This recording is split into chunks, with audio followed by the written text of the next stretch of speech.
I want to turn my attention, though, to NoSQL.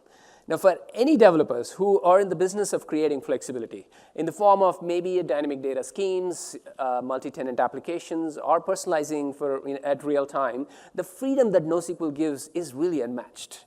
They want to make sure that they can prioritize the ability to use the tool that they like, have the data model that works for them. Sometimes it is structured, schematic, very, very tightly coupled kind of a schema, but sometimes it's schema agnostic.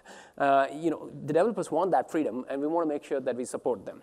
So the freedom makes a lot more sense when it comes with the assurances that your application can stay up and reliable all the time. It can scale, and sometimes it needs to be rooted in the open source tooling, frameworks, and whatnot.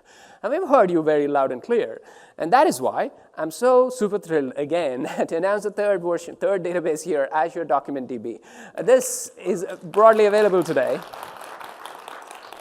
Yeah, so we've taken what we used to call as the vCore version of Azure Cosmos DB for Mongo API, and we basically are bringing DocumentDB to life. So to those who basically have been following DocumentDB, a few months ago, we've donated this DocumentDB. We've birthed the open source project called as DocumentDB. We've donated it to Linux Foundation. So what it offers is basically a complete open source NoSQL offering with the compatibility of Mongo API. The great thing is that it is built on PostgreSQL, but it gives you all of the things that you need from a DocumentDB. We've been investing in this quite hard, and so you have the flexibility for any developers who are looking to have the flexibility of multi-cloud. It can run anywhere, and yet they want the fully managed experience in Azure.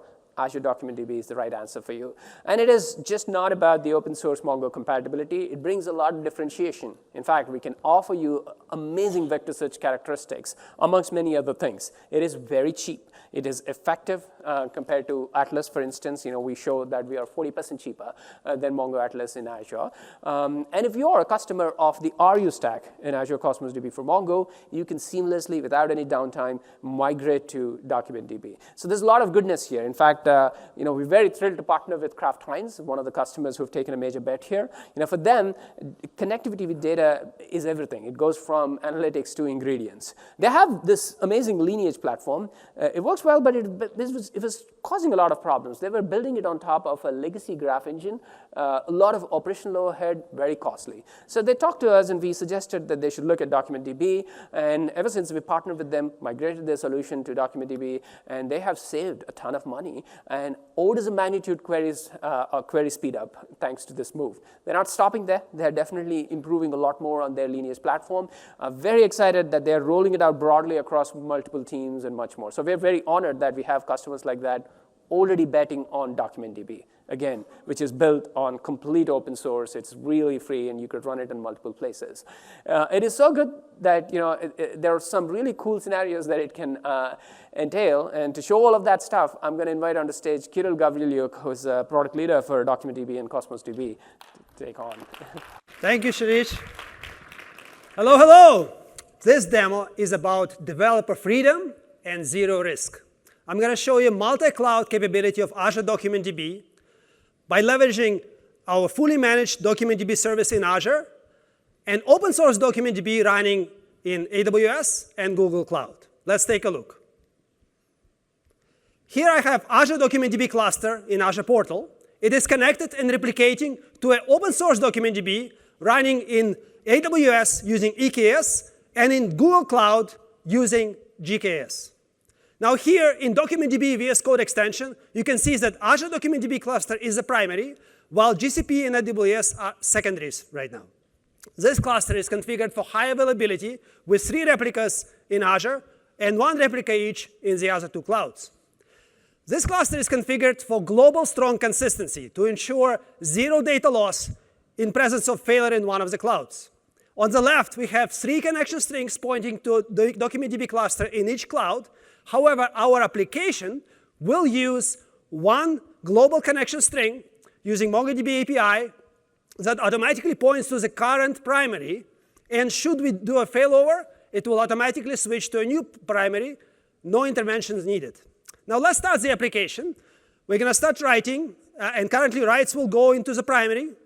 But if we take a look at the same test collection in the GCP cluster, we can see, after refreshing, that documents are starting to populate in GCP. Replication is working, and the same is happening in AWS. Because of the strong consistency setting, the application rights are only being accepted if both primary and at least one of the secondaries in one of other clouds accepted the right. This ensures zero data loss in presence of at most one cloud failure.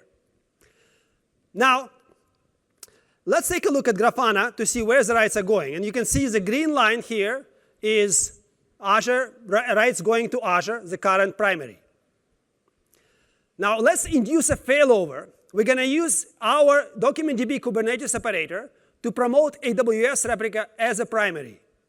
This is a planned failover, for example, if we were doing a maintenance operation. But the same thing would happen should we encounter availability loss in the primary, which is currently Azure. And during failover, no intervention is needed for the application. Application will automatically failover, automatically switch rights to the new primary. Here we have in Grafana, back now in blue, we have Azure rights gradually, gracefully drained, and failover occurs, and the new rights are building up in AWS. There was a small blip, after which the availability was automatically restored in AWS as the new primary, and zero data loss thanks to strong consistency setting. So there you have it, a globally distributed DocumentDB cluster across Azure, AWS, and GCP with fast, fully managed failover and zero data loss guarantee. Thank you so much. Azure is incredibly robust, but just in case, if you need that support for multiple clouds, we got you covered as well with DocumentDB.